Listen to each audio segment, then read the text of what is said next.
बहुत खूब, बहुत सुंदर, बहुत ही जोरदार तालियों के साथ शुरुआत करने जा रहे हैं। बनारस की जनता के बीचों बीच हम मौजूद हैं। न बाई है न दाहिनी है, इस शहर में माँ गंगा उत्तर वाहिनी है। अल्लड़ है, मलंग है, इस शहर की सियासत के अपने रंग है। आज TV9 भारतवर्ष इस नाव पर सवार है। यहाँ माँ गंगा की धार है और यहाँ इसी नाव से हम जानने की कोशिश करेंगे, उस सबसे बड़े सवाल का जवाब तलाशने की कोशिश करेंगे कि इस बार किसकी सरकार है। नमस्कार, आप सभी के साथ मैं हूँ प्रतिभा मिश्रा और TV9 भारतवर्ष में माँ गंगा नदी के बीचों बीच आप देख रहे हैं सबसे नया, सबसे अलग, सबसे पावरफुल पॉलिटिकल डिबेट शो। जोरदार तालियां हो जाए एक बार। और बता दूं आपको कि पॉलिटिकल डिबेट शो ये भले है, लेकिन केवल नेता ही हमारे साथ नहीं है। बनारस के विद्वान हमारे साथ है, ज्योतिषी हमारे साथ है, पक्ष विपक्ष के कवि हमारे साथ है, लेकिन जो बेहद खास मेहमान इस वक्त आप देख रहे हैं, उनसे आपका इंट्रोडक्शन तारुफ कराना बहुत जरूरी हो जाता है। तो जोरदार तालियां हो जाए एक बार। बीजेपी से हमारे बीच मौजूद है दयाशंकर दयालु जी और तेज तर्रार प्रवक्ता कांग्रेस के आलोक शर्मा जी, कांग्रेस से यहाँ पर मौजूद है। भाई तालियों में जोश में इतनी कमी क्यों है आप लोगों के? और देखिए बीएसपी के तो उम्मीदवार बनारस के हमारे बीच है अतहल जमार लारी जी, बहुत जोरदार तालियां इनके लिए भी हो जाए। तो देखिए कुल मिलाकर आपको हमने बता दिया कि हमारे बीच आज कौन कौन लोग मौजूद हैं, लेकिन सबसे पहले यहाँ का मिजाज समझ लीजिए। अलग अलग घाटों से होकर हम गुजरेंगे और इस दौरान आप तक हर एक तस्वीर बनारस की पहुंचाएंगे, हर एक रंग बनारस का आपको दिखाएंगे। और ये देखिए यहाँ पर लस्सी बन रही है। लस्सी केवल बनेगी कि मिलेगी? मिलेगी भी लस्सी, मिलेगी। ये हाँ, ये बनारस की फेमस लस्सी है। फेमस लस्सी है। देख लीजिए यहाँ लस्सी तैयार हो रही है। संगीतकार हमारे बीच में मौजूद है और यहाँ की जनता हमारे बीच मौजूद। भाई जोश में कमी क्यों है बनारस की जनता के? ज्यादा गर्मी लग रही है क्या? देखिए बनारस को खुद महादेव इसके रचयिता है, ये बताया जाता है। और ये देखिए 80 घाट से हमारी नाव निकल चुकी है और हम आगे जैसे जैसे बढ़ रहे हैं, जरूरी हो जाता है कि हम चर्चा की जब शुरुआत करें तो कई महत्वपूर्ण मुद्दे हैं जिस पर इस दौरान हम बात करने वाले हैं। तो सबसे पहले जयशंकर जी, आपसे ये समझना चाहूंगी, बनारस की जब बात आती है तो कहा जा रहा है विकास की गंगा यहाँ बह रही है। निश्चित बह रही है। जिस गंगा पे आपकी बोट, ये नाव चल रही है, जिस घाट से आपने शुरुआत किया, इस देश में स्वच्छता के लिए पहला फावड़ा इस देश के यशस्वी प्रधानमंत्री नरेंद्र मोदी जी ने इसी 80 घाट पर वो फावड़ा चलाया। इस देश में स्वच्छता एक मिशन बन गया, स्वच्छता एक आंदोलन बन गया। आप इन 84 घाटों से गुजरिएगा तो आपको लगेगा कि ये घाट हमारे चमक रहे हैं, दमक रहे हैं। हमारी माँ गंगा, इनका जल आचमन योग्य हो गया। इनकी स्वच्छता आपके सामने छिपी नहीं, आप इस पे गौर से है। और काशी में विकास की गंगा इसलिए कि काशी में एक एक पुल को हमने इसी रामनगर में पिछले 15 वर्षों में एक पुल को अधर में लटकते देखा था। ये सरकार बनी तो 6 महीने के अंदर उस पुल को रामनगर से काशी में बनारस के राजा रहते हैं, काशी नरेश जिनको कहते हैं, एक मोहन सराय से रामनगर को जोड़ने का एक 18 किलोमीटर की सड़क, जिसको हम विश्व सुंदरी पुल और ये पीछे छोड़ आए हैं, उस सड़क को 18 साल लगा 18 किलोमीटर बनने में। हमने इस शहर में 2.5 वर्षों में एयरपोर्ट से, जो इंटरनेशनल एयरपोर्ट है बनारस का, उसको काशी से जोड़ने के लिए 2 बड़े फ्लाईओवर, 2.5 किलोमीटर के फ्लाईओवर बनाए और मात्र 2.5 वर्षों में उसको पूरा किया। पिछले दिनों काशी को जोड़ने के लिए जो रिंग रोड है, उसका तीसरा महत्वपूर्ण फेज हमारा तैयार है, जिसका उद्घाटन होना है। 2 फेज जिन्होंने काशी को एक नई जिंदगी दिया है, वो हमारे तैयार होकर बड़ी बात कह रहे हैं, लेकिन आलोक शर्मा जी, इतना तो मानना पड़ेगा कि बनारस का विकास हुआ। देखिए, सबसे पहले तो माँ गंगा को नमन, उसके बाद बाबा काशी, यहाँ के जो सबसे बड़े देवता हैं, उनके साथ साथ जो भी देवी देवता, प्रभु कबीर भी यहाँ, संत कबीर भी रहे, उनको सभी को नमन कांग्रेस पार्टी की तरफ से। दिक्कत यह है कि एक साधु हमारे ऋषिकेश में 67 दिन तक इस गंगा की सफाई के लिए आमरण अनशन करके वो अपना स्वर्ग चले गए, इनको किसी को चिंता नहीं हुई। आज भी बनारस के तमाम सीवर के नाले जो हैं, मेरे दयालु भाई यहाँ पर खड़े हैं, वो आज भी माँ गंगा में गिर रहे हैं। लेकिन चुनाव का प्रचार का समय है, हिंदुस्तान के पूरे मीडिया को यहाँ पर लगा दिया गया है कि मोदी जी का, क्या लगा दिया गया? मीडिया तो आपका पक्ष जानने भी पहुंचा। मैं फिर कहूँगा कि अगर मोदी जी ने इतना, मैं आ रहा हूँ, देखिए मैं आपके बीच में नहीं बोला था, अगर इतनी विकास की गंगा बही थी तो मैं पूछना चाहता हूँ, वो बीएचयू की बेटी को न्याय कब मिलेगा? क्या वो यहाँ पर केवल घाट पर पत्थर लगवा देने से बनारस चमक जाएगा? बनारस तो साधु संतों की भूमि रही है, बाबा काशी की भूमि रही है। मोदी जी क्या चमकाएंगे इसको? आपने चूंकि बनारस के विकास पे मैंने सवाल पूछा था, तो जरूरी है कि यहाँ की जनता से एक बार राय ले ली जाए। बनारस का विकास हुआ है कि नहीं हुआ है? बहुत विकास हुआ है। कब हुआ है बनारस का विकास? काशी का विकास अभी हम लोग खुली आंखों से देख ही नहीं पाए। ये भारतीय जनता पार्टी को लगता है कि 2014 के बाद DLW बना, भारतीय जनता पार्टी को लगता है 2014 के बाद BHU बना, भारतीय जनता पार्टी को लगता है 2000 के बाद जो है 80 घाट बना। ऐसा क्यों लगता है बीजेपी को कि सारा काम उन्होंने किया? ये सवाल पूछा जा रहा है। 14 के बाद से हम लोग तो सभी लोग देख रहे हैं, और इस बार तो हमको लगता है कि 10 लाख पार मोदी जी चुनाव जीतेंगे बनारस से। पूरा बनारस उनके साथ है। डिफरेंस की जो बात की है उस पर भी जवाब मैं आपसे लूंगी। लारी साहब, आपका रुख करूंगी। 10 लाख का अंतर आप लोग पाट लेंगे, इतना तो वोटर टर्नआउट नहीं रहा बनारस में। काशी इतिहास रचने जा रही है। इस देश के नहीं, दुनिया के सबसे लोकप्रिय नेता नरेंद्र मोदी जी को काशी, चूंकि काशी में 10 वर्षों में काशी की तस्वीर बदल गई। अभी मेरे भाई आलोक जी कह रहे थे कि गंगा की बात करने का इनको अधिकार नहीं, इसलिए कि सन 1986 में इसी राजेंद्र प्रसाद घाट जिनकी तरफ हम चल रहे हैं, राजीव गांधी ने गंगा प्रदूषण का एक बोर्ड बनाया और उसका पहला माइलस्टोन काशी में लगा। और इन पिछले 36 वर्षों में गंगा के नाम पर न जाने हजारों हजार करोड़ रुपया, मैं आपको बड़े ईमानदारी से कह रहा हूं कि सिर्फ एक नाला, 80 नाला बचा है जो गंगा में गिर रहा अभी, जिसके लिए हमने 50 MLD का रमना में सीवेज ट्रीटमेंट प्लांट बनाया। इनके दौर के जो सीवेज ट्रीटमेंट प्लांट थे वो काशी की क्षमता से बहुत कम थे। वर्तमान में हम बड़े दावे से कह सकते, जितने आप इन घाटों से गुजरिएगा, एक भी नाला आपको गिरते हुए दिख जाए तो मुझसे कहिएगा। सारे नालों को हमने टैप कर लिया और हमने सीवेज ट्रीटमेंट प्लांट की क्षमता को दूना ढाई गुना कर दिया है, जिससे बनारस के किसी हिस्से का कोई सीवेज गंगा में नहीं जा रहा। अब ये गंगा इनके दौर में मैली थी, फिर विषैली हो गई जब तक इनकी सरकारें थी। हमने गंगा को आचमन योग बनाया। बात कही उस पर आपसे जवाब जरूर लेंगे जी, जवाब जरूर लेंगे सर। माँ गंगा ने मुझे बुलाया है तो उनको काशी की माँ गंगा ने बुलाया है, उन्होंने काशी का बताना जरूरी है। सब दर्शकों को यहाँ बता दें कि केवल आप पॉलिटिकल डिबेट यहाँ पर नहीं देखने वाले हैं, यहाँ पर आप बनारस दर्शन भी कर रहे हैं, ये बहुत महत्वपूर्ण है। हरिश्चंद्र घाट की तरफ अब हम लोग पहुंचने वाले हैं और हरिश्चंद्र को याद करते हैं तो सत्य याद आता है, त्याग की भावना याद आती है। क्या वो आज की राजनीति में कहीं नजर आती है? उस पर भी बात करेंगे और माँ गंगा पर जो इन्होंने कहा है उनसे आपसे जवाब लूंगी। लेकिन लारी साहब, जब बीएसपी की बात आती है तो हर नेता अब ये जताने की कोशिश कर रहा है कि आप लोग तो केवल वोट काटने के लिए उतरेंगे। सीरियस चुनाव लड़ भी रही है बीएसपी। ये बताइए कि बहन कुमारी मायावती जी 4 बार मुख्यमंत्री रही, तो वो वोट काट के मुख्यमंत्री बनी थी। 4 बार वो मुख्यमंत्री बनी थी और प्रचंड बहुमत से उनकी सरकार बनी थी। और लॉ एंड ऑर्डर का क्या मसला था, आपने देखा होगा कि लॉ एंड ऑर्डर कितना दुरुस्त था। जहाँ तक आपने गंगा की बात की, गंगा की लड़ाई हमने लड़ी है। स्वामी और मुक्तेश्वरानंद जी के नेतृत्व में लगातार साल भर तक इस लड़ाई को हमने लड़ा है और यहाँ से लेकर हरिद्वार से लेकर दिल्ली तक इस लड़ाई को लड़ने का काम किया है कि गंगा अविरल और निर्मल हो। लेकिन भाजपा की सरकार हो या कांग्रेस की सरकार हो, गंगा को एकदम सिकुड़ा दिया गया, छोटा कर दिया गया, बांध बनाए गए। आज भी गंगा निर्मल और अविरल नहीं है।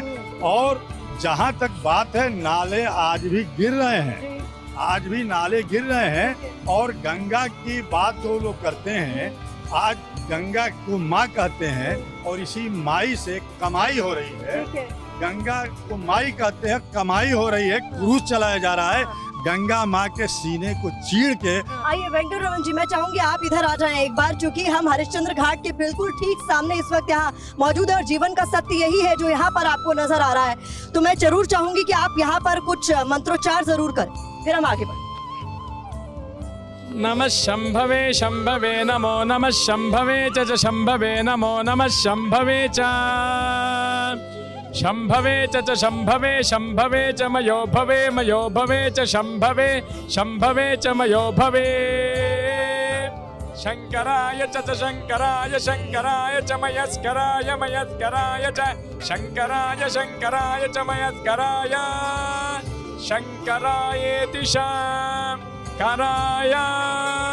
ओम। ये कहा गया गया, बीजेपी के नेताओं की तरफ से कहा गया कि ओबीसी एसटी एसटी का हक लेकर मुसलमानों को दिया जा रहा है, धर्म के नाम पर आरक्षण की बात हो रही है। ये कहाँ लिखा है कांग्रेस में? लिखा है देखिए, किसी देश के प्रधानमंत्री ने कहा था इस देश के सारे संसाधनों पर इस देश के मुसलमानों का हक है। आप ये बात भूल गई कि मनमोहन सिंह जी की बात है, और उन्होंने इसको बड़े इस देश ने सुना था, देश ने देखा था। आज मोदी जी के राज में इस देश के सारे संसाधनों पर इस देश के गरीबों का हक है, इस देश के बेरोजगारों का हक है, इस देश की मातृशक्ति का हक है, इस देश के किसानों का हक है। मनमोहन सिंह जी ने कहा था या नहीं? मनमोहन सिंह ने कहा था या नहीं? नहीं, मेरे पास जवाब नहीं है। रिसोर्सेज पर पहला हक मुसलमानों का है या नहीं? मैं आपको मौका दूं। देखिए, मैं समझता हूँ कि देश के प्रधानमंत्री ने सरेआम झूठ बोला, पूरे वक्तव्य को किसी ने नहीं सुना। जहाँ तक बात है आरक्षण की, कि मुस्लिम आरक्षण, देश के प्रधानमंत्री ने 10 वर्षों तक इस तरह से निकम्मी और झूठी सरकार चलाई कि आज भी उनको हिंदू मुसलमान 80-20 शमशान कब्रिस्तान इसी के नाम पर वोट मांगना पड़ रहा है। हमारे बीच बद्री विशाल मौजूद है। बद्री विशाल जी, मैं चाहूंगी आप इधर आए और जरा कुछ गुंगाए, बड़ा सीरियस हो गया माहौल। सवाल जवाब तो चलेंगे लेकिन सीरियस नहीं होना है बहुत ज्यादा। हाँ लीजिए, देखिए मुस्कुराहट के साथ आ गए, तालियां तो बजाइए थोड़ा। मैं काशी का एक मतदाता हूँ और देश भर के मतदाताओं को 4 पंक्तियां सुनाता हूँ, आप लोगों के समक्ष प्रस्तुत कर रहा हूँ। लाए हैं हम निकाल के, लाए हैं हम निकाल के परिवार जाल से, लाए हैं हम निकाल के नेहरू के जाल से, इस देश को रखना मेरे चच्चा संभाल के, लाए हैं हम निकाल के नेहरू के जाल से, इस देश को रखना मेरे चच्चा संभाल के। एक बंद है, पाक को दो फाक कर पियो के ले आना। बहुत बड़ी समस्या है, छोटी छोटी समस्याओं को मत जाइए। पाक का दो फाक कर पियो के ले आना, अक्साई चीन कैलाश को भारत में मिलाना, विश्व कहे उलझो मत माई के लाल से, विश्व कहे उलझो मत माई के लाल से, विश्व कहे उलझो मत माई के लाल से, इस देश को रखना मेरे चच्चा संभाल के। बहुत बहुत शुक्रिया, जोरदार तालियां हो जाए इनके लिए भी। ठीक है, इस बीच जिन मुद्दों पर हम बात कर रहे हैं वो तो इम्पोर्टेंट है ही, मैं आप सबके बीच आऊंगी, लेकिन बता दूं कि कई सारे घाट इस बीच हम क्रॉस कर चुके हैं। इस वक्त हम देख रहे हैं बबुआ पांडे घाट, और उसके बाद यहाँ से थोड़ी दूर बाद हम दशाश्वमेध घाट पर भी पहुंचेंगे। जिन मुद्दों पर हम बात कर रहे थे, आरक्षण के मुद्दे पर जिस तरीके से पार्टियां अलग अलग बातें कह रही हैं, आपको क्या लग रहा है, जनता को गुमराह किया जा रहा है? देखिए, डॉक्टर भीमराव अम्बेडकर जो संविधान जिन्होंने बनाया, उन्होंने आरक्षण दिया, और भाजपा और कांग्रेस ने हमेशा आरक्षण का विरोध किया। याद है मंडल कमीशन की रिपोर्ट जब वीपी सिंह ने लागू की थी तो भाजपा और कांग्रेस के लोग आत्मदाह कर रहे थे, आरक्षण के खिलाफ बोल रहे थे। आज देश में संविधान को खतरा है। देश संविधान किससे खतरा है? संविधान बदलने की बात भाजपा के नेताओं ने कहा है, हेगड़े जी ने कहा है, जो इनके सांसद थे, लल्लू सिंह जो इनके प्रत्याशी थे, जो इनके प्रत्याशी मेरठ के थे, इन तमाम लोगों ने कहा है कि संविधान को बदल दिया जाना चाहिए। अहिल्याबाई होलकर घाट आता है, अहिल्याबाई होलकर को याद करते हैं तो इंदौर याद आता है, इंदौर याद आता है तो सूरत भी याद आता है, और फिर यही आप लोगों पर आरोप लगता है कि जो इंदौर और सूरत में हुआ वो पूरे देश में होगा। अहिल्याबाई होलकर का काशी कहीं न कहीं से एहसानमंद है कि औरंगजेब की भगवान विश्वनाथ के मंदिर के तोड़ने के बाद अहिल्याबाई होलकर जी ने काशी विश्वनाथ का मंदिर बनाया था। हम उनको नमन करते हैं। मेरे भाई अभी कह रहे थे कैग का नाम लिया। कैग को इस देश में इन्हीं की 10 वर्षों की सरकार में 2G स्पेक्ट्रम घोटाले में, कोल ब्लॉक के आवंटन के घोटाले में, और तो और कॉमनवेल्थ खेल के घोटाले में इन्हीं के सारे नेताओं को जेल भेजना। कॉमनवेल्थ खेल में खेल मंत्री जैसे लोग जेल गए, तो कैग को इनसे ज्यादा अच्छा कोई नहीं जानता कि कैग पिछले 10 जो आप लोगों पर आरोप लगा रहे हैं, जो इंदौर में हुआ, जो सूरत में हुआ इन चुनाव में, वही पूरे देश में मॉडल लागू कर दिया जाएगा, उस पर जवाब? मैं आपसे कह रहा हूँ कि ये इनके पास इन झूठी बातों को प्रचारित करने के अलावा कुछ नहीं है। मैंने आपसे अभी कहा कि काशी से इस देश में किसान खबरें बनती थी, चाहे वो महाराष्ट्र का किसान हो, चाहे वो मध्य प्रदेश का। गर्मी खत्म होती थी, किसानों की फसलें, आज इस देश में कोई किसान कहीं आत्महत्या नहीं करता। जिस तरह से अभी भाई ने कहा कि कोई किसान आत्महत्या नहीं करता, एनसीआरबी के आंकड़े 2018 के बाद किसानों की आत्महत्या के आने बंद हो गए, क्योंकि लगातार 14 से 18 तक लगभग 1.5 गुना आत्महत्या जैसे बढ़ी। अभी संसद के पटल पर लिखा गया आत्महत्या की बात हुई है। 36,000 बच्चों ने फीस न देने के कारण आत्महत्या की है पिछले 1 साल में। आत्महत्या याद मत दिलाइए, आत्महत्या किस किस ने की है। किसान जो मांग रहे हैं वो आप देने का वादा कर रहे हो, पर वो कैसे होगा इस पर भी आपसे बात करूंगी। लेकिन इस बीच चूंकि हम घाट का रुख कर रहे हैं, मैं आपको सर आप लोगों का रुख करती हूँ, बस एक बार दिखा दिया जाए तस्वीरों के जरिए, क्योंकि हम बनारस दर्शन भी करते चल रहे हैं। तो देखिए दशाश्वमेध घाट पर हम लोग पहुंचने वाले हैं, तो जरा एक बार भोलेनाथ को याद कर लिया जाए। नमः शंकराय शंकराय नमो नमः शंकराय च शंकराय नमो नमः शंकराय च शंकराय च शंकराय शंकराय च मयस्कराय मयस्कराय च शंकराय शंकराय च मयस्कराय मयस्करायेति मयस्कराय नमः पार्वती पतये हर हर महादेव। इससे पहले कि मैं नेताओं का फिर से रुख करूं, यहाँ जो लोग मौजूद हैं उनसे ही बात कर लेते हैं। यहाँ पर कहा जा रहा है संविधान खतरे में है, लोकतंत्र खतरे में, ऐसा क्या लगता है आपको? मैडम, सबसे पहले संविधान खतरे में है कि देश खतरे में, बात छोड़िए। आलोक जी यहाँ खड़े हुए हैं, इनको काशी की समझ नहीं है। ये न काशी समझ पाए न काशी को जी पाए। हरिश्चंद्र घाट पर उन्होंने शपथ लेने की बात की। कौन काशी में पत्थर लगवा सकता है? ये काशी पत्थर है? ये काशी पत्थर नहीं है, काशी की आत्मा है। यहाँ कीनाराम से लेके तुलसीदास जी के पद चिन्ह सीढ़ियों पर है, और उसको पत्थर कहना काशी का अपमान मानता हूँ। सुन लीजिए, पहले भागिए मत। और वो जो है, और मैं बुलवाइए, आज तक अभी तक हर हर महादेव काशी के लोग लगा रहे हैं। आलोक शर्मा जी ने हर हर महादेव का नारा बोला है, शुरुआत में बोला है, शुरुआत में बोला। ये सब नहीं कीजिए, ये सब मत कीजिए। हाँ बताइए, यहाँ पर मुद्दे क्या है? मुद्दे क्या है इस बार चुनाव में? देखिए, ये लोग सुनिए,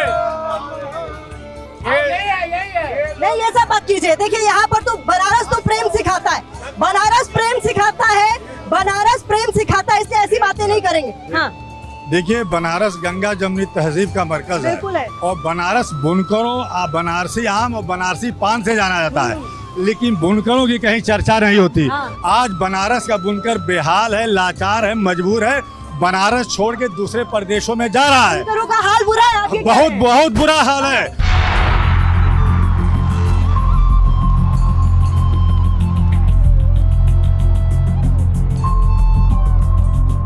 एक मिनट सर, मैं आपका रुख करूंगी। बुनकरों की बात हो रही है और यहाँ पर जिक्र किया गया। हमारे बीच पद्मश्री श्रीभाष सुक्कर जी मौजूद हैं। यहाँ पर बात हो रही है कि बुनकरों का हाल खराब है, हाल बेहाल। देखिए, बुनकरों का हाल जहाँ तक है, जो भी अगर बुनाई अच्छी करता है तो उसका तो कोई भी हाल खराब नहीं है, क्योंकि साड़ियाँ अच्छी आज भी डिमांड से बिकती हैं और उसको एडवांस दिया जाता है। ये सीजन आपके मुताबिक उनकी हालत सुधरी है या बिगड़ी? बहुत अच्छी हुई है, बहुत बेहतर हुई है, बहुत अच्छी हुई आप कह रहे हैं। बहुत अच्छी हुई है। आप बात करते हैं, ठीक है। कुछ और लोगों से भी बात कर लेते हैं। यहाँ पर क्या लगता है आपको? बुनकर के हालत इतना खराब है कि हर आदमी बहुत परेशान है। अच्छा, लोग के करके एकदम जो मशीन चल रहा है सब बंद है। कह तो रहे हैं कि मदद हुई है, बहुत बड़े स्तर पर कुछ नहीं मदद, हालात बेहतर हुए हैं। बत्ती के जो बिल है इतना ज्यादा कर दिया है कि लोग अपना बत्ती के बिल नहीं दे सकते हैं। अच्छा, ठीक है, इस पर नेताओं से जवाब लेंगे। लेकिन इस बीच चूंकि हमारे बीच बहुत सारे कवि भी मौजूद हैं, दमदार बनारसी यहाँ पर मौजूद है हमारे बीच में, इन्हें बुला लेते हैं। आइए जरा मंच पर आइए, दमदार बनारसी, अगर मेरी आवाज सुन पा रहे इधर आइए ना सर। मैं कवि हूँ इसलिए निष्पक्ष हूँ, मैं किसी का पक्ष रखने वाला भी चाहिए जी। इसलिए मैं करता हूँ कि भाई दो बातें पहले इस तरफ से देखिए कि कुछ उल्टा ही करने की हड़बड़ी तो नहीं है। ये इतने आत्मविश्वास से कह रहे हैं कि हम 400 के पार जाएंगे, तो कुछ उल्टा ही करने की हड़बड़ी तो नहीं है। सीटें मिलेंगी 400, चढ़ी तो नहीं है। कुछ उल्टा ही करने की हड़बड़ी तो नहीं है। सीटें मिलेंगी 400, चढ़ी तो नहीं है। ये बात कैसे कह रहे हैं इतने यकीन से? कहीं आपके ईवीएम में गड़बड़ी तो नहीं है? दूसरी बात है कि ये मत समझो पार्टी अपनी दिशा दैट हो जाएगी। इतने ज्यादा कांग्रेस के लोग भाजपा में शामिल हुए हैं, मुझे डर है आलोक जी भी ना चले जाएं। ये मत समझो पार्टी अपनी दिशा दैट हो जाएगी, धीरे धीरे होते होते थिंकलेस हो जाएगी। इतने नेता कांग्रेस के भाजपा में जा बैठे, बहुत जल्द ये भाजपा भी कांग्रेस हो जाएगी। और दो बातें मैं इस तरफ से कहना चाहता हूँ बनारस का मिजाज देखते हुए कि दुनिया में ये हिंदुस्तान की शान बनेंगे तुम देखना हिंदुत्व की पहचान बनेंगे। बीजेपी फिर से जीत के संसद में आएगी, फिर से हमारे मोदी जी प्रधान बनेंगे। ठीक है। एक बात और कहना चाहता हूँ, ये विपक्ष का क्या हाल होगा कि टूटेगा जब होप लगाकर रोएंगे, नया चुनावी सोप लगाकर रोएंगे। 400 के पार गई बीजेपी तो ईवीएम पे आरोप लगाकर रोएंगे। और अंतिम बात कहना चाहता हूँ, कांग्रेस को कैसे वोट मिले? योजनाओं को अच्छे से ये कन्वे नहीं करती, योजनाओं को अच्छे से ये कन्वे नहीं करती। कांग्रेस हिंदुस्तान को जनवे नहीं करती। अब राहुल जी को किस तरह से वोट मिलेगा? जनता तो इनकी बात को मनवे नहीं करती। चलिए दमदार जी के लिए जोरदार तालियां हो जाए यहाँ पर। बहुत शुक्रिया आपका यहाँ पर आने के लिए। कहा तो आप लोग कांग्रेस मुक्त भारत की बात कर रहे थे, अब यहाँ पर हालत यह है कि बीजेपी जो है वो कांग्रेस युक्त हो गई है, ऐसा क्यों? नहीं, लोगों ने इस देश को कैसे बिखरते और टूटते देखा है, देश की बदहाली देखा है, भ्रष्टाचार और घोटालों की सरकार को। तो हर इंसान का अपना एक चरित्र होता है, उसको लगता है कि हम ऊब चुके हैं, लोग टूट चुके हैं। वो सारे लोग, ऐसे लोगों के लिए दरवाजे भारतीय जनता पार्टी के, जो राष्ट्रवाद में अब विश्वास करने लगे हैं, राष्ट्रवाद पे जिनका भरोसा बढ़ा है, वो लोग कांग्रेसी क्यों, कोई दल ऐसा नहीं है जिनके लोग बीजेपी से जुड़ना नहीं चाहते, चाहे वो भ्रष्ट ही क्यों ना हो। भ्रष्ट नहीं कह रहा हूँ, ऐसे लोगों की एक लंबी फहरिस्त है, लेकिन भ्रष्टाचारी हैं। अगर गलत है तो उनको छोड़ के, जिनकी भी राष्ट्रवाद में आस्था है, उनको बीजेपी ज्वाइन करा रही है, लोग जुड़ रहे हैं बीजेपी। और ऐसा क्या आलोक जी, आपकी पार्टी में कोई टिकना ही नहीं चाहता? अभी कवि महाराज भी कह कर गए कि कहीं आप भी कल को बीजेपी में न चले। देखिए, कवि महाराज हैं, वो कुछ भी कह सकते हैं, जहाँ पहुंचे रवि वहाँ पहुंचे कवि। लेकिन बात यह है कि इनकी जो वित्त मंत्री हैं निर्मला सीतारमण, उन्होंने तो स्वयं टीवी पर आकर कहा, चाहे भ्रष्टाचारी हो वो वेलकम है, वो आ सकता है हमारे यहाँ। ये तो ऑन रिकॉर्ड उन्होंने कहा। अभी दयालु भाई ने कहा कि 1,76,000 करोड़ का घोटाला हो गया। निर्लज्जता के साथ आज देश के प्रधानमंत्री और गृह मंत्री भी उस बात पर वोट मांग रहे हैं। हमने तो आरोप लगने के बाद उन लोगों को जेल में डाला, लेकिन क्लीन चिट अगर किसी ने दी तो वो भ्रष्टाचारी मोदी सरकार ने दी। बड़ी बात आप कह रहे हैं, ईडी सीबीआई का डर दिखाया जा रहा है कि विपक्ष के नेताओं। सही है, इसमें कहीं दो राय नहीं। ईडी, सीबीआई, इनकम टैक्स, चुनाव आयोग, सब तो भाजपा सरकार से मिली हुई है और सब इन्हीं के द्वारा कराया जा रहा है। आपकी पार्टी में भी प्रेशर है क्या किसी तरीके का?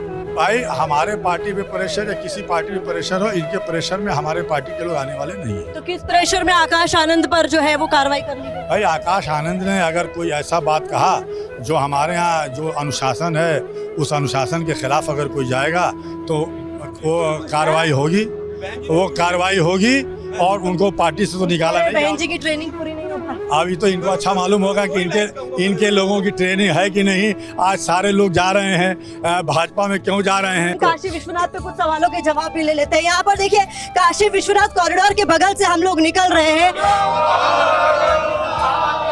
तो ये यहाँ की भावना है। काशी विश्वनाथ कॉरिडोर को लेकर जितना काम हुआ है उसको क्या डिनाई किया जाना चाहिए? देखिए,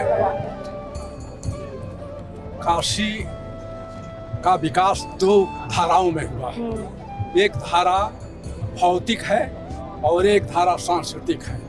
तो विश्वनाथ कॉरिडोर का विकास सांस्कृतिक धारा के अंतर्गत आता है। शर्मा जी, मैं आपसे निवेदन करना चाहता हूं कि जिस पार्टी ने आपको समर्थन दिया है, डॉक्टर राम मनोहर लोहिया ने कहा था कि तीर्थों का और मंदिरों का विकास होना चाहिए, लेकिन वर्तमान सरकार इसलिए नहीं कर रही है कि हमें हिंदू होने का आरोप लग जाएगा, जिस पार्टी ने समर्थन दिया है। तो क्या भावनाएं आहत होती हैं? आप अपनी बात रखना चाहते हैं, फिर मैं इनके पास जाऊँ। हम तो ये कहना चाहते हैं कि भावनाएं तो हमेशा आहत होती है। जब कोई कहता है कि मंदिर यहाँ नहीं बनना चाहिए या मंदिर गलत है, तो भावनाएं तो हमेशा आहत होती है। राम मंदिर चुनाव में मुद्दा है? चुनाव में मुद्दा होना चाहिए शिक्षा, बेरोजगारी और युवाओं को रोजगार मिले, ये मुद्दा होना चाहिए। राम हमारे आस्था का प्रतीक हो सकते, मुद्दा नहीं हो सकते। बड़ी बात इन्होंने कही है, बड़ी बात कही है। यूथ क्या सोचता है? यूथ के लिए क्या मुद्दे? यूथ के लिए मुद्दा ये है कि कनेक्टिविटी अच्छी हो गई है, बट बहुत ओवर क्राउडिंग हो गया है वाराणसी में। तो ये ओवर क्राउडेड तो शायद इसलिए हुआ ना कि यहाँ विकास हुआ है, पर्यटन बढ़ा है, वो सब चीजें। तो ये आपको अच्छा लग रहा है या खराब लग रहा है? अच्छा तो लग रहा है, पर लोकल्स बाहर नहीं निकल पाते हैं, बहुत ज्यादा ओवर क्राउडिंग हो गया है, तो मैनेजमेंट तो उसका भी होना चाहिए। जी, बनारस वो शहर है जिसकी हस्ती और बस्ती आज भी जिंदा है, और ये कहा जाता है बनारस के लिए तो बिल्कुल ठीक कहा जाता है कि यहाँ रहा नहीं जाता, यहाँ जिया जाता। बिल्कुल बिल्कुल, काशी जो है अपने आप में एक काशी में नहीं, क्या जो ज्ञान की भूमि है, ये ज्ञान का जो प्रकाश है उसको काश्यते प्रकाशते सा काशी, काशी सर्व प्रकाशिका। ऐसे काशी में जब किसी भी तरह का बात होती है तो साक्षात महादेव के बिना और माँ गंगा के बिना वो कोई बात हो ही नहीं सकती। माफी के साथ रोक रही हूँ क्योंकि देखिए जीवन का असल सत्य ये है। इस वक्त मणिकर्णिका के घाट के सामने हम लोग खड़े हैं। वेंकट जी, आखिर में सबको यही जाना, एकदम काशी को जो मोक्ष भूमि बताया गया है, जहाँ साक्षात मणिकर्णिका, जहाँ भगवान विश्वनाथ जी तारक मंत्र राम राम का उपदेश देके मोक्ष प्रदान करते हैं। ये ज्ञान देने के पश्चात मोक्ष प्रदान करते हैं। ज्ञान भूमि भी है, मोक्ष भूमि भी है, जहाँ पर देखिए 24 घंटे यहाँ शव जो जलते रहते हैं, यहाँ उसको मृत्यु को मंगल बोला गया है, मृत्यु को भी मंगल बोला। ऐसी भूमि हमारी काशी है। अगर काशी में आज हम इस तरह का चर्चा कर रहे हैं तो ये हम लोग के लिए भी परम सौभाग्य है, आप लोग के लिए भी परम सौभाग्य है कि भगवान विश्वनाथ की राजधानी, पूरे विश्व की धार्मिक राजधानी काशी है। निश्चित ही हम बोलते हैं, अगर विश्वनाथ जी कॉरिडोर का उपयोग करते हैं, जो हमारे व्यापार के बारे में बात करते हैं, आप नाविक ले लीजिए, चाहे छोटे छोटे रिक्शा चालक हो, ऑटो चालक हो, और घाट के किनारे जितने भी मकान है आज सभी लोग होटल में परिवर्तित कर रहे हैं। ये भी एक व्यापार है। ये कह रहे हैं कि आप लोगों ने राम को, शिव को, इनको आपने टूरिज्म स्पॉट बना दिया। ये तो आस्था का विषय है। ये भी इन मंदिरों में, ये हमारे साथ हमारे कहने पर इन्होंने भगवान राम का निमंत्रण स्वीकार नहीं किया, लेकिन अलग से जाकर इनके सारे पदाधिकारियों ने, इनके प्रदेश अध्यक्ष से लगाकर पूरी पार्टी ने जाके दर्शन किया। बताइए, राम मंदिर पर पार्टी का जो स्टैंड रहा, वो आपको लगता है वो ठीक स्टैंड? क्या शंकराचार्य जो हैं वो हिंदू विरोधी हैं? चारों शंकराचार्य नहीं गए? क्या वो हिंदू विरोधी हैं? मैं समझता हूं कि क्या अमित शाह जी और नड्डा जी अभी तक नहीं गए? क्या वो दोनों हिंदू विरोधी हैं? केवल हर चीज को हिंदू मुस्लिम में बांट देना ठीक नहीं। मैं केवल ये पूछना चाहता हूं कि प्रभु राम के आपने पूरा देखा, तमाम ज्योतिषाचार्यों ने कहा कि आज मुहूर्त ठीक नहीं था, लेकिन उन्होंने कहा कि हमें तो मुहूर्त ये कहा गया था कि चुनाव से पहले का निकालना है। पूरी तरह से एक चुनाव। पार्टी के नेता ये कहकर क्यों जा रहे हैं कि राम मंदिर पर पार्टी का जो स्टैंड था वो हमें ठीक नहीं लगा और इसीलिए वो पार्टी छोड़ दे रहे हैं? गलत है। मैं भी स्वयं राम मंदिर गया हूँ और दयालु भाई से ज्यादा बार गया हूँगा, लेकिन दुर्भाग्य ये है कि जिन लोगों को मौका लग रहा है, जिन लोगों को डर है कहीं ना कहीं दिक्कत होगी, वो मुझे लगता है कि वो एक मिनट भाई, एक मिनट, मैं फिर कहूंगा, तमाम लोग गए हैं, आस्था का विषय है, जिसको जाना है वो जाएगा, जब समय होगा तब जाएगा, जब प्रभु राम बुलाएंगे तब जाएगा। ताला खुलवाने का जिक्र आप लोग जरूर करते हैं कि ताला किसने खुलवाया, लेकिन मंदिर जाने से क्या नहीं, हमें किसी को कोई प्रॉब्लम नहीं है। किसने कहा प्रॉब्लम है? हमने केवल इस बात का विरोध किया कि जो शंकराचार्य जी सवाल उठा रहे हैं उनका जवाब बीजेपी क्यों नहीं देती है। सैड बात यही है कि यहाँ पर भी जो है ध्रुवीकरण होने की बातें हो रही हैं। ये तो तुलसीदास जी, रामचरितमानस के रचयिता, उन्होंने ही तो कहा था, हाँ, रविदास जी कि हाँ, मतलब मांग के खाता हूँ, मस्जिद में सोता हूँ। फिर यहाँ पर इस तरीके की बातें क्यों? देखिए, बात ये हो रही है कि कांग्रेस के प्रवक्ता हैं, इनका संस्कार देखिए, देश के प्रधानमंत्री को कायर बता रहे हैं, झूठा बता रहे हैं। ये संस्कार है कांग्रेस का। काशी की धरती सहृदयता की धरती है, विनम्रता की धरती है। अच्छी भाषा को मोदी जी डराने की बात करते हैं। मोदी जी बनारसी हैं, खांटी बनारसी, बनारसी बोलते हैं, एक शब्द एक लाइन बनारसी बोल दे तो बात करें। वो बनारसी बोली ना पाइया हूँ, उनके बनारसी पते नहीं हो। मोदी जी बनारसी बोलना चाहता हूँ, मोदी जी बनारसी कब से हो गए? हम लोग तो गुजराती जान रहे थे। यहाँ की खूबसूरती है, यही यहाँ की खूबसूरती है। लड़ रहे हैं लेकिन मुस्कुराहट चेहरे पर। बता रहा हूँ, ये कह रहे हैं कि गुजराती बनारसी नहीं या दक्षिण भारत का बनारसी नहीं। बनारस का डेवलपमेंट कैसे हुआ? पहले के रजवाड़ों में उनके ज्योतिषी बताते थे कि आपको काशीवास करना चाहिए, तो कोई राजा तंबू में तो रहेगा नहीं। उसके आने के पहले उसका महल बनाया जाता था गंगा के किनारे। हर राजा का महल यहाँ पे गंगा के किनारे बना हुआ है, और जाते समय महल तो ढो के ले नहीं जाएंगे, तो वो वहाँ के लोग छोड़ के ले जाते थे कि देखभाल करो। तो गुजराती मोहल्ला भी है, राजस्थानी मोहल्ला भी है, कोई पूरे हिंदुस्तान का आदमी बनारसी है। सबका है ना। मोदी जी जैसा स्ट्रांग पर्सन मैंने नहीं देखा।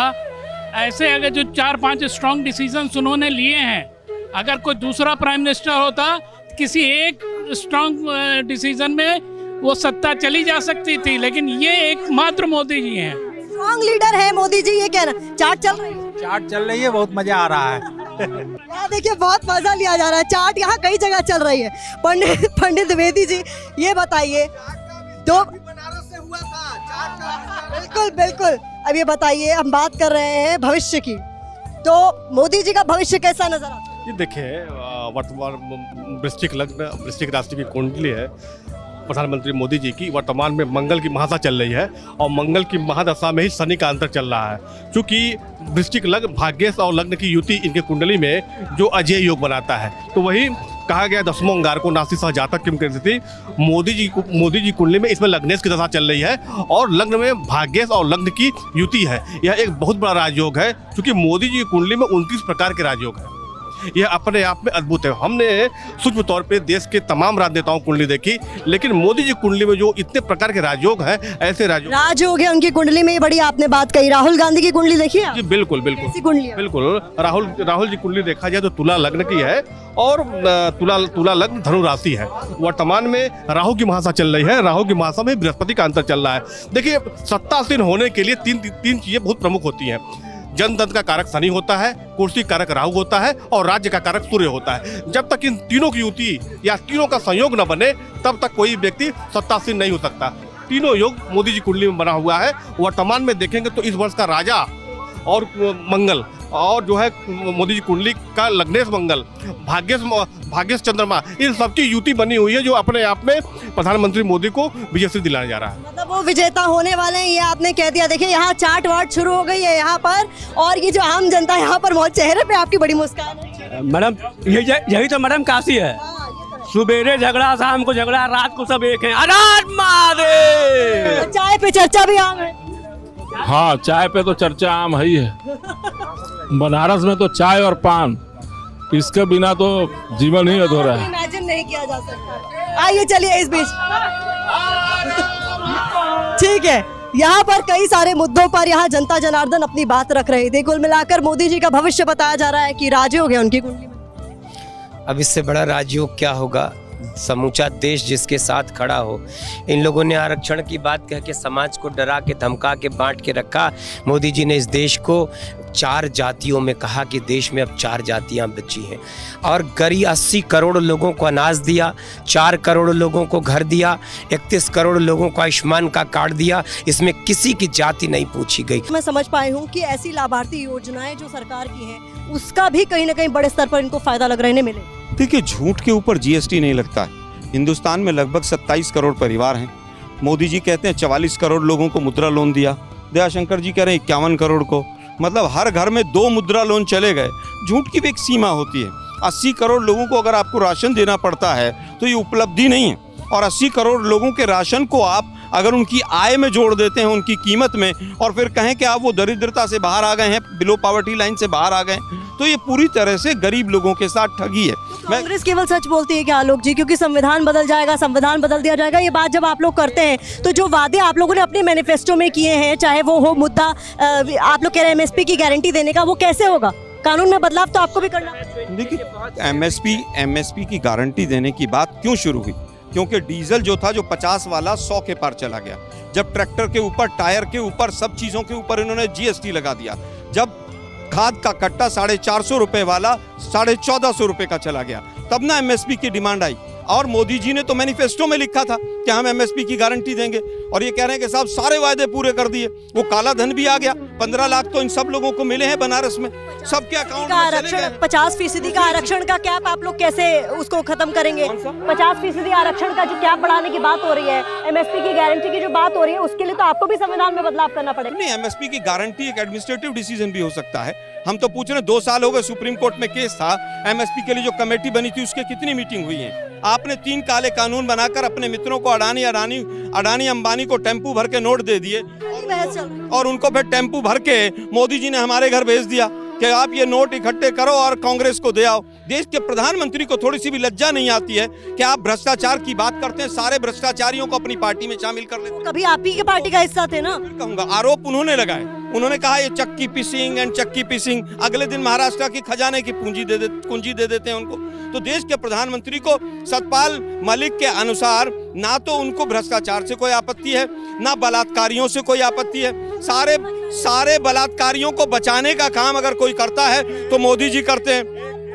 ये बताइए, ये कहा जा रहा है यहाँ पर, एक मिनट, आराम से बैठिए तो सही, बैठिए, अरे बैठिए, आराम से। ठीक है, ये यहाँ पर कह रहे हैं कि भ्रष्टाचारियों की किसी पार्टी में जगह नहीं होनी चाहिए, लेकिन पहले जब अपनी पार्टी में होते हैं तब भ्रष्टाचार नजर नहीं आता। पार्टी में ही जमानत पे है इनके राष्ट्रीय अध्यक्ष और उपाध्यक्ष जी, उनकी जगह नहीं है। छोड़ दे, इटली चले जाएं, नानी के घर चले जाएं, तब माना जाएगा ना।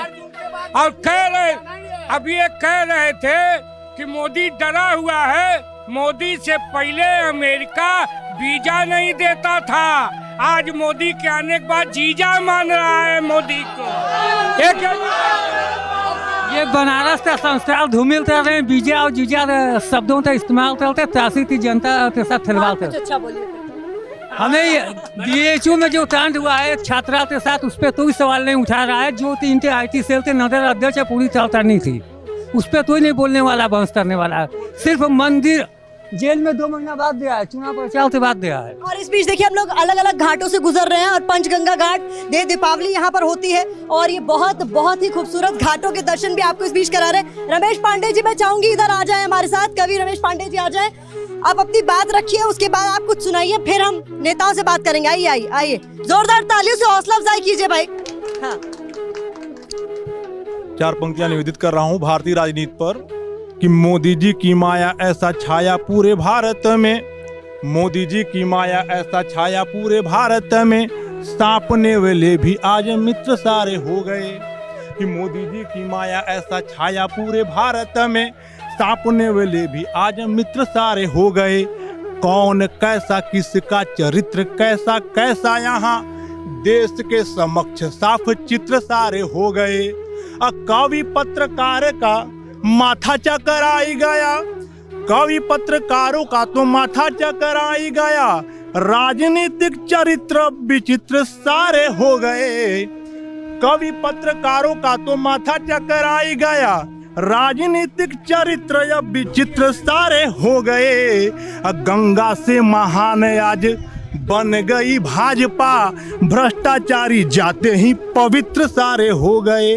गंगा से महान आज बन गई भाजपा, भ्रष्टाचारी जाते ही पवित्र सारे हो गए। यहाँ पर बीजेपी वॉशिंग मशीन की भी चर्चा करके गए कभी। इस देश में इन्होंने पानी का जिक्र किया और इनके पास कुछ गालियां हैं।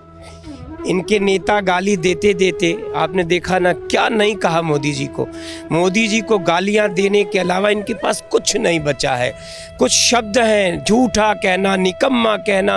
अरे देश ने आपको निकम्मा ठहरा दिया, देश ने आपको इस कदर नकार दिया कि अब देश के किसी हिस्से में आपका कुछ नहीं बचा।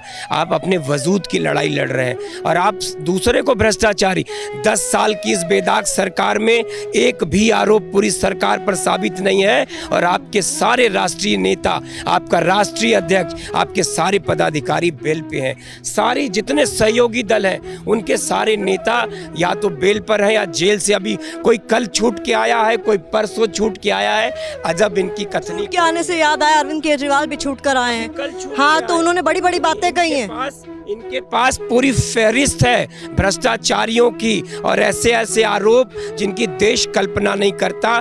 पूरे दागदार दामन वाले नेताओं का एक समूह है जो इंडी गठबंधन है, जिनके कह रहे हैं, अरविंद केजरीवाल कह रहे हैं कि अगले साल क्या रिटायर। गालियां, मोदी जी को गालियां देने से इनका पेट नहीं भरता। गालियां देते देते शायद अब इनकी आत्मा रो रही है, लेकिन देश देखता है कि मोदी जी को जितनी बार गालियां दिया, देश ने उतनी सजा इन लोगों को दिया है। जिसको बनारस चुनने के लिए वोट डालने वाली है उनसे भी बात कर लेंगे। और विजय जी, आपका भी मैं रुक करूंगी। अरविंद केजरीवाल कह रहे हैं कि अगले साल प्रधानमंत्री को रिटायर हो जाना चाहिए। अरे उनको खुद ही रिटायर हो जाना चाहिए, जेल में बंद हो गए हैं। वो मोदी जी को क्या रिटायर करेंगे? देश की जनता जब तक प्रधानमंत्री नरेंद्र मोदी को चाहेगी तब तक वो रिटायर नहीं होंगे, ये पक्की बात समझ। क्या कहेंगे सर आप इस पर? मैं तो सिर्फ ये कहूँगा कि यह जो चुनाव है देश में, ये बेरोजगारी और महंगाई महत्वपूर्ण मुद्दा है और इन मुद्दों को ही ध्यान में रखकर मतदान होगा। छोटे उद्योग, मझोले उद्योग जो इधर कई वर्षों में ध्वस्त हो गए हैं, जो खुद भी कुछ लोगों को नौकरियां देते थे, उन उद्योगों को सामने रख करके मतदान इस बार होता है। इन मुद्दों पर चुनाव क्यों नहीं होती? इन मुद्दों पर बात, इस पर भी बात करेंगे जल्दी। मैडम, जो ये सवाल उठाया है वह भारतीय राजनीति का बहुत ही बड़ा ही रंगा सियार है और इसी तरह का जो है राजनीति में धूर्तता का जो है इस्तेमाल करते रहता है। अरविंद केजरीवाल को लेकर यहाँ पर लोग राय रख रहे हैं, लेकिन इस बीच देखिए, इस बीच हमारे साथ विजय लक्ष्मी जी हैं। विजय लक्ष्मी जी, आप कुछ कहेंगी बनारस के बारे में? आप पूछना क्या चाह रही हैं? आप बनारस के बारे में, बनारस की खूबसूरती के बारे में, देखिए, बनारस की खूबसूरती के बारे में तो ये विश्व चर्चित स्थल है, जो कि परमात्मा की सर्वोत्तम कृति है आत्मा, और आत्मा में वह चैतन्य प्रभु निवास करते हैं जो जन जन में, जीव जंतु से लेकर और मानव तक में निवास करते हैं, और उसका सेंट्रल पॉइंट, केंद्र बिंदु कोई है तो वह बनारस है। आज से भी पुराना है बनारस। बहुत खूब, बहुत खूब।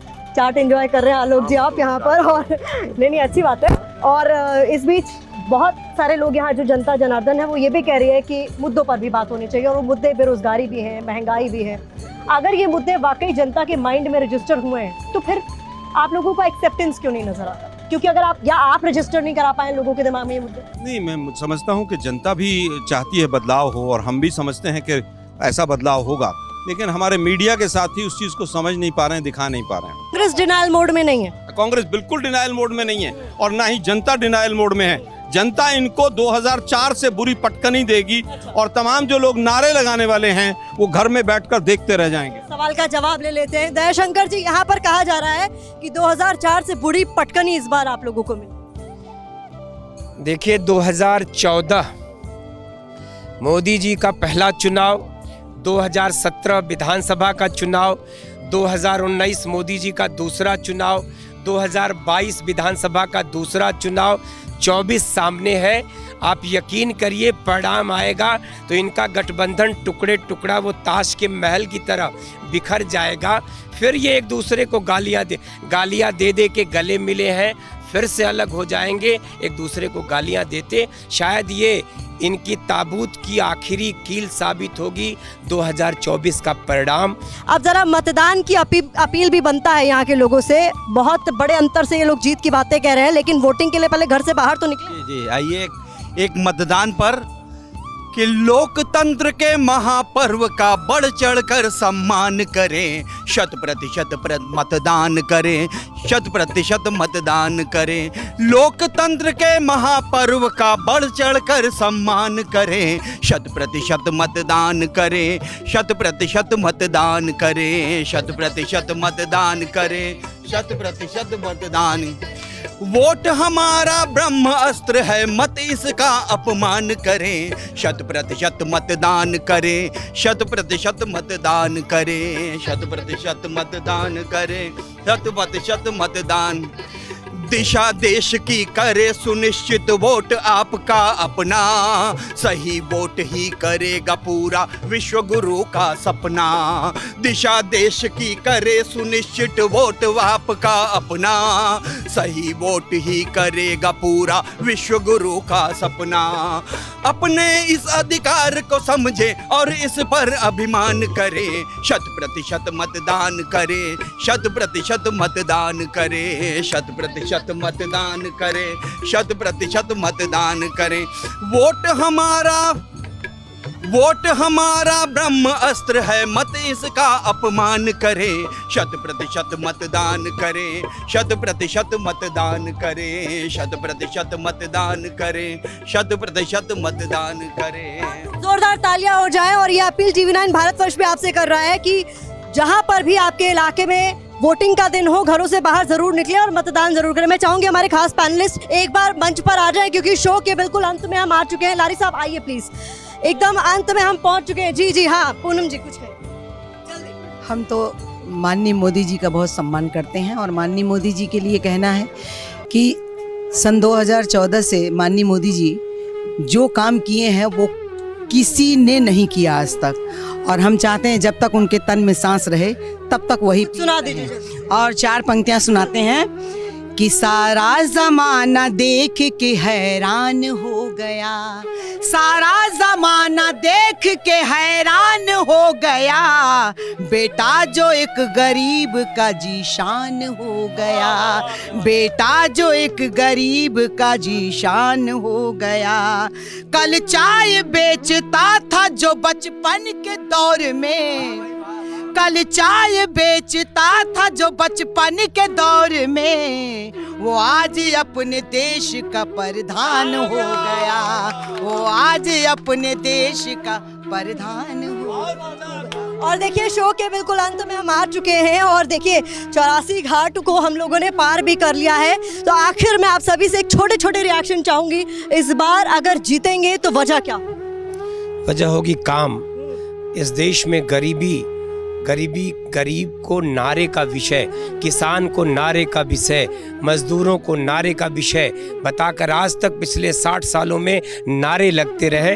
मोदी जी ने बड़े सच्चे मन से इस देश की किसानों के, इस देश में गरीबी की, इस देश में आवास, इस देश में किसान की सम्मान निधि, मैंने कहा कि सच में यथार्थ में धरातल तक गरीबों की योजनाएं उतरी हैं, गरीबी दूर हुई है, 25 करोड़ लोगों का जीवन गरीबी रेखा से ऊपर उठा है। गरीबों का मोदी जी में भरोसा बढ़ा है, उनको यकीन है ये जो सरकार है वो गरीबों की सरकार है। मोदी की गारंटी भारी पड़ेगी, कांग्रेस का न्याय या मोदी की? देखिए मोदी जी ने तो गारंटी दी थी काला धन ले आएंगे हम, 4 लाख करोड़ है और स्विस बैंक में धन डबल हो गया। तो मोदी जी बताएं वो गारंटी कहाँ चली गई? मोदी जी ने कहा था 2 करोड़ रोजगार देंगे और अग्निवीर जैसी योजना ले आए जिससे आज गांव-गांव में बच्चा जो है वो त्राहिमाम कर रहा है कि मैं फौज में कैसे जाऊं। मोदी जी ने तो ये भी कहा था कि 2022 में किसाई की आमदनी डबल हो जाएगी और किसान की आमदनी घटकर 32 रुपये से 27 रुपये पर आ गई। मोदी जी ने तो ये भी कहा था कि हर घर में जल होगा, जल के नल होगा, नल के नीचे बाल्टी होगी। और यहाँ बनारस में ना सीवरेज की प्रॉब्लम सॉल्व हुई, ना ट्रैफिक की प्रॉब्लम सॉल्व हुई और ना पानी की प्रॉब्लम सॉल्व हुई। तो मुझे लगता है मोदी जी की गारंटी पर लोगों को भरोसा नहीं है। बात आप कह रहे हैं, आपने भी एक बड़ी बात कही है, लेकिन वो देखिए घाट दिखा दें हम आपको, नमो घाट की ओर। अब हमारी ये जो नाव है वो बढ़ चुकी है और उसकी तस्वीरें भी इस बीच आपके सामने। सूर्य नमस्कार के प्रति समर्पित इस घाट को आप देख रहे हैं। लारी साहब, आपने तो बहुत ही बड़ा दावा कर दिया है कि बहन मायावती के बगैर किसी की सरकार बनने नहीं जा रही, अपोजिशन की सरकार नहीं बनेगी। अच्छा। और मोदी जी की सरकार जा रही है, इसलिए कि महंगाई, बेरोजगारी। मोदी जी की सरकार फंसेगी तो आप समर्थन करेंगे? ये नहीं, मोदी जी को क्यों समर्थन करेंगे? नहीं करेंगे, बिल्कुल नहीं करेंगे। किसको समर्थन करेंगे? किसी कीमत पर नहीं करेंगे। किसको समर्थन? अपोजिशन की जो सरकार बनेगी उसके साथ हम जाएंगे। अच्छा, मोदी जी के साथ क्यों जाएंगे? आपने बड़ी खबर दे दी है यहाँ पर, इंडिया गठबंधन का साथ देंगे जरूरत पड़ी तो। आप किंग मेकर बहन मायावती जी बनेगी। अच्छा, किंग मेकर बनने जा रही हैं, तो ये देखिए बड़ी बात है, बड़ा दावा लारी जी ने यहाँ पर कर दिया है। कुल मिलाकर की कह रहे हैं किंग मेकर की भूमिका में मायावती होंगी। लारी जी को अभी पता ही नहीं कि उनका परिणाम क्या होगा, वो किसका समर्थन करेंगे, किसके साथ जाएंगे, सब कुछ हवा में है। लगातार अभी भी प्रत्याशी बदले जा रहे हैं, अभी भी नामांकन के दिन तक प्रत्याशी बदले जा रहे हैं। लारी जी का कुछ भी निर्धारित नहीं है। लारी जी भी 3 आदमी का कटने के बाद इनका मिला, उनका मिला, उनका मिला, ये चल रहा है। बसपा की बात में न कोई दम है, न कोई सच है, सच से दूर दूर। सरकार बनवाने को तैयार है। देखिए मुझे लगता है बसपा के तो टिकट भी शायद भाजपा ही तय करती है। जो ज्यादा वोट काट सकता है उसको लेकर आते हैं, फिर लगता नहीं ये नहीं काट सकता, फिर दूसरा बदल देते हैं। लेकिन अगर बसपा हमारे नैतिक मूल्यों के आधार पर और भाजपा के खिलाफ समर्थन करेगी, जो 4 तारीख को हमारी 4 जून को सरकार इंडिया गठबंधन की बनने जा रही है, तो इनका स्वागत। अब हम शो को खत्म करेंगे, जनता जनार्दन के बीच हम आ चुके हैं। क्या होने वाला है 4 जून को? इस बार पीडीए की सरकार में आपकी बार 400 डूब जा। जय श्री राम।